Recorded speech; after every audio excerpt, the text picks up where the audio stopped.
Hello दोस्तों, आज मैं आपसे बात करूंगा माउथ अल्सर के बारे में। दोस्तों, माउथ अल्सर होता क्या है और इसके बचाव क्या है, क्या इसके फैलने के कारण हैं और क्या इसका ट्रीटमेंट है। तो दोस्तों, बेसिकली माउथ अल्सर क्या होता है, हमारे मुंह के चारों तरफ जो म्यूकस मेम्ब्रेन होती है उसको डैमेज कहीं ना कहीं किसी कारण से अगर वो हो जाती है, या किसी खाने पीने की चीज़ों के द्वारा या गलत तरीके से ब्रश करने की वजह से, गलत तरीके का टूथब्रश यूज़ करने से, या कुछ ऐसे एसिडिक फूड हैं या ऑयली फूड हैं जिसका ठीक तरीके से पाचन नहीं हो पाता और वो हमें एसिडिटी कॉज करते हैं और जिसकी वजह से फिर हमें छाले होने लगते हैं, या माउथ अल्सर इंग्लिश में हम कह सकते हैं उनको।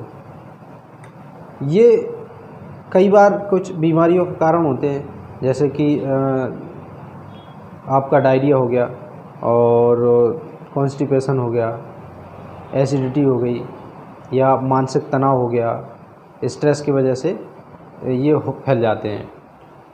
ये इसके फैलने के कारण और इसके बचाव के तरीके क्या हैं। अगर आपको हो जाते हैं तो इसका बचाव के तरीके वही साधारण हैं कि आप कुछ भी ऐसा एसिडिक फूड ना खाएं, ज़्यादा तेल मसालेदार भुनी हुई चीज़ों का सेवन ना करें, गर्म पदार्थ ना खाएं, गर्म खाना नहीं खाना चाहिए।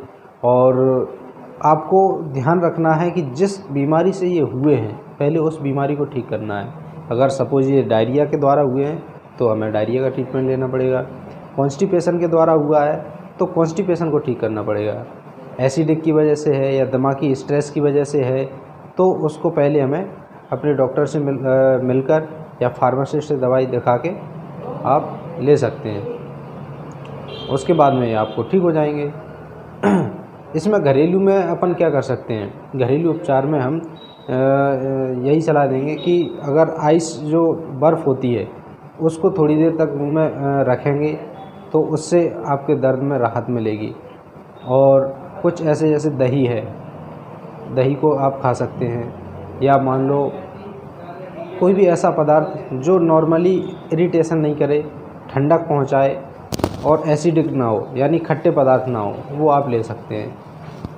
खासकर रही बात इसमें दवाइयों की, तो दवाइयाँ आप कोई भी लिग्नोकैन जेली ओरल अल्सर के लिए, जैसे कि ओरासोरे है, ओरासेप भी आता है, कई तरह के इसके जेल और पेस्ट आते हैं जिनको आप दिन में 2 से 3 बार लगाएं।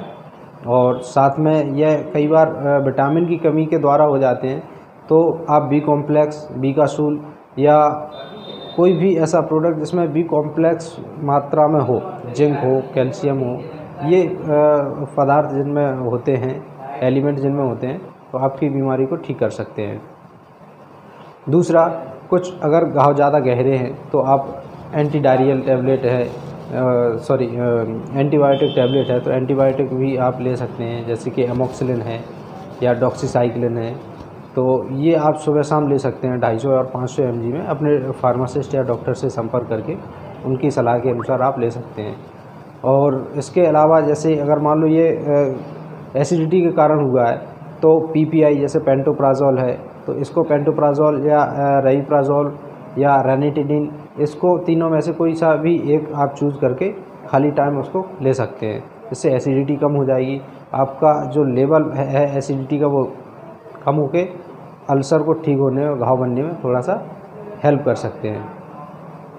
साथ में अगर दर्द ज़्यादा हो रहा है तो आप लिग्नोकैन जेली को 2 से 3 बार अप्लाई करें। अगर फिर भी बहुत ज़्यादा दर्द है, स्वेलिंग भी है, तो आप अपने डॉक्टर को दिखा सकते हैं। तो डॉक्टर आपको एंटीबायोटिक और पेन रिलीफ व थोड़ी स्वेलिंग के लिए या स्टेरॉइड क्रीम वगैरह लिख सकता है, जिसको आप अपने मुंह में अप्लाई कर सकते हैं।